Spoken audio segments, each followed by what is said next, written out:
it down into these 4 categories. That these laws are aimed at prohibiting discrimination, requiring equal opportunity, requiring a basic standard of architectural access, and requiring equal access to employment, programs, activities, goods, and services.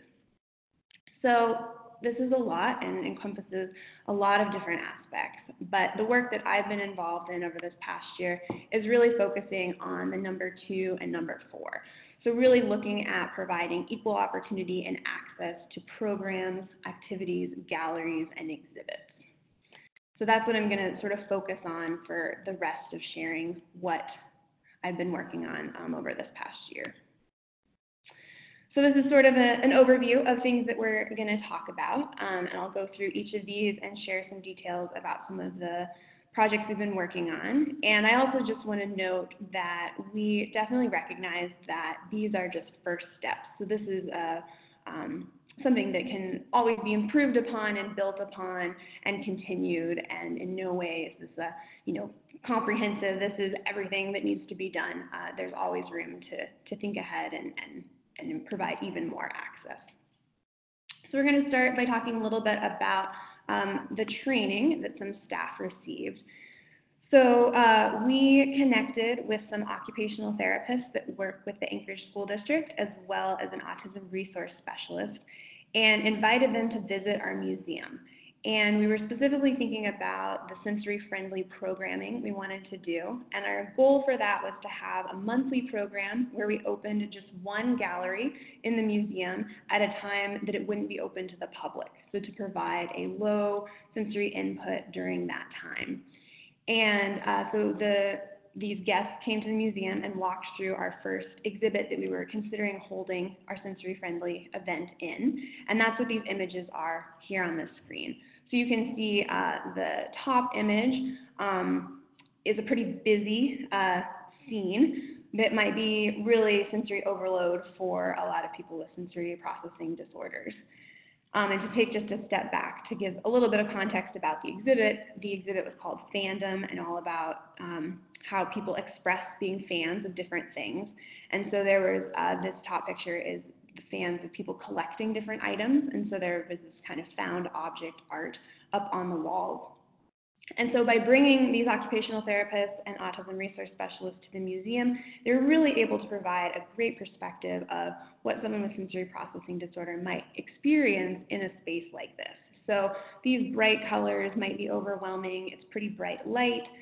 Also, this found object art is made with things that we see and touch in our everyday lives, and so that might be really tempting for someone to go and touch all of that artwork, which as a museum, that's something we don't want people to touch, that specific artwork. So it was really eye-opening to just sort of see the museum through someone who might experience sensory sensitivities, and has really opened my eyes to our gallery spaces in general. Another part of this gallery is this bottom picture where it kind of looks like a seating area and some books. So this is called the Manga Cafe, and the specialists that came and walked through, they explained that it's a little challenging to communicate what's okay to touch and what's not okay to touch. So in the first picture up here, this artwork on the wall was something we didn't want people to touch, but down here in the Manga Cafe, these are books people could take off the shelves and read. So thinking about that messaging and signage and how we can support that. Also thinking about simple ways to modify the space during a sensory-friendly programming to support the attendees. So for this top picture, what was decided is we ended up putting some stanchions in front of this space so that people knew they didn't want to get too close or to touch. And then we provided some alternative things that people could touch. So we chose some of the same objects that were in the artwork, such as toy cars or pom-poms, yarn, things like that. And so people were able to touch that on a table that was in front of that stanchion. So they sort of had that sensory input if they wanted it. And then for our Manga Cafe, we ended up not removing the books, but that would have been an easy way to minimize that potential disruption. But we also put up signage that explained that that was a space that it was okay to touch things. So this was some of the preparation we were doing as we were thinking about these sensory-friendly events. I also attended some training, the Alaska statewide special education conference is actually coming up next week, but is here in Anchorage, and was a great resource to just be introduced to other special education sort of practices. And then we also had the same autism resource specialist. She came and talked to our education department and gave us some more tools for dealing with and working with people that have sensory sensitivities or autism. And at the same time, we were trying to build some community contacts that would help sort of promote these events and also meet the needs of the clients that they're working with. We also worked with with our design department to create some of that signage and those icons I was mentioning before. So this next slide is just examples of really simple signage that was created specifically for these sensory-friendly events, but we've now used them in other applications as well. So this is showing where we would be able to put up a sign that says hands-on on an activity that is interactive. It's okay to touch those books, for example, or it's okay to touch a touch screen. But then around some art, we would put up the please do not touch signs so that people just have reminders of what to do in this space. So to talk a little bit more about our sensory-friendly programming, I mentioned that it was going to be a monthly event, and we started it in December of 2017 and definitely experienced some major challenges during the first several months. One of the biggest challenges was really inconsistent attendance. Initially, these events were free, but we requested advanced registration just with the idea that we wanted to cap the number of participants that were coming, because if we're trying to provide a calm, not hugely sensory overload, we didn't want to have a lot of people in the gallery space. And so what we would find is people would register for these events and it would fill up really fast. So we have 30 people that are coming, but then come the day of the event, hardly any of those registrants would actually come to the program. So that was really challenging because we were just not serving many people, and we weren't necessarily reaching a population we were hoping, which was to welcome people to the museum that might not want to come when it's open to the public. So that was a big challenge. And so this has definitely been a learning experience now that we've had this under our belt for about a year. And these are some of the changes we ended up making, where we changed the event to happen on Sunday mornings before the museum opens to the public, versus before they were on Monday afternoons. The museum is closed in the winter on Mondays. And so we realized that it was really hard for families, especially with school-age children, to come to the museum after a school day, but on a Sunday morning, that seems to be a better time. We also initially started these programs for people specifically with sensory sensitivities, but have since sort of broadened our target audience, and so it's now sensory-friendly and access programming, and in our materials it's just advertising it to anyone who would benefit from being at the museum when it's closed to the public. We did end up implementing a small fee for these events, so it's $5 per group or family. So the point of this fee is that if people are registering online and they register in advance, if they pay even the small amount, they might be more likely to actually come to the event. And that seems to be working well. But we also changed our policy so people can come the morning of a Sunday morning and they can purchase their tickets at the door.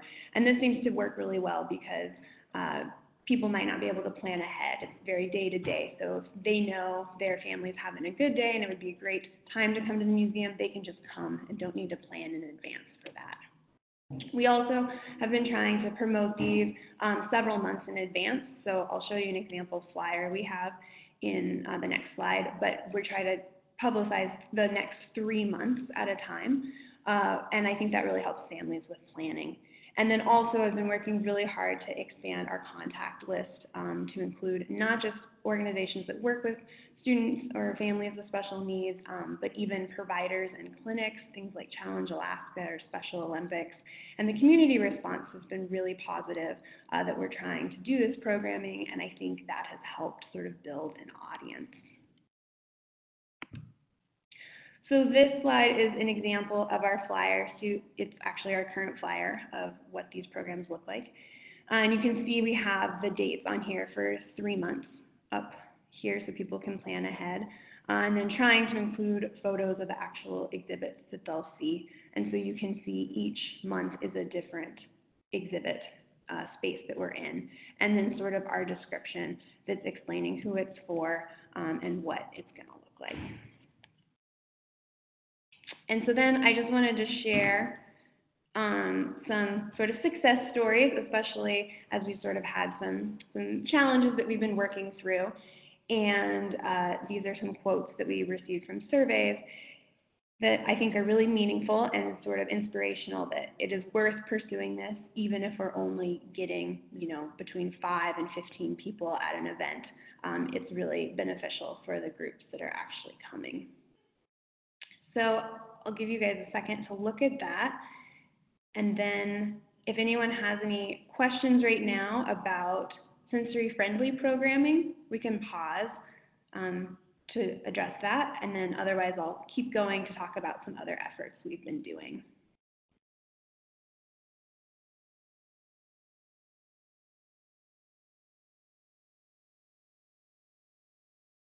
All right, so I'll keep going. There'll be time for questions at the end as well. So in addition to these sensory-friendly and access mornings, we also have created visitor story guides. And this is something that was really suggested by the autism resource specialists we were working with. And these are social stories. And basically the idea of a social story is there, especially for people with autism, but it's explaining what to expect in a situation they may not have been before, and sort of how to behave in that situation. And so key to creating these visitor story guides is to have actual images of the museum and gallery spaces that people can look at to just familiarize themselves with what to expect when they come to the museum. So this is just the cover page of our story guide. I think it has about 20 pages total, and I just pulled a few for this presentation so you can see what they look like. So there's some reminders that you're not going to touch the art, and you can see these icons are appearing again as these reminders to not touch. And then, so there is another page that I didn't put in here. So some objects are for looking, some objects are for touching would be another page, and then some images of what those kinds of objects would look like. A challenge of our museum is we have things changing all the time, so it's difficult to make a social story that is going to be accurate for any length of time for more than a few months.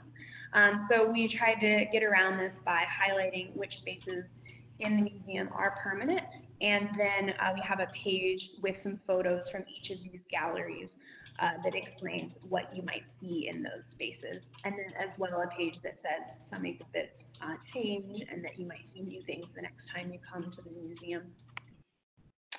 And then there's just more sort of logistical information, so about bathrooms, about food, things like that, to try to just explain and answer as many unknown questions in advance. So the photos that I just showed you from this visitor story guide are for the general public. We also have a second visitor story guide that is specifically for school groups, and so that is emailed out to all teachers that are bringing students here on field trips in advance. And both of those two story guides are available on our website, so people can look at them in advance. So that was another project. Another access sort of initiative that I got involved in is creating some audiovisual descriptions. We actually had some visitors over the summer who knew they were coming to Anchorage and wanted to come to the museum, and one of those visitors has limited sight, and so they were interested in what opportunities we had for someone to come to a museum with limited sight.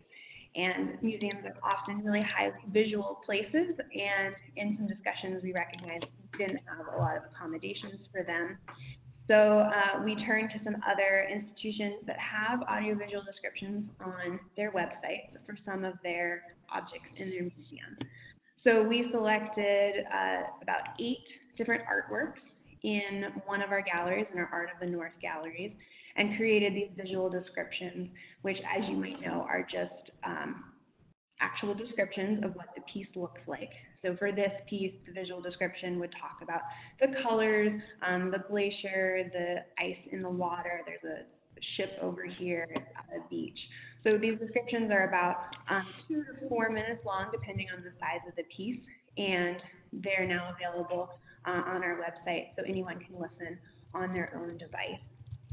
And because these specific individuals who sort of provided this inspiration for creating these audiovisual descriptions, since they contacted us in advance, we also were able to give them a tactile tour of one of our exhibits at the museum.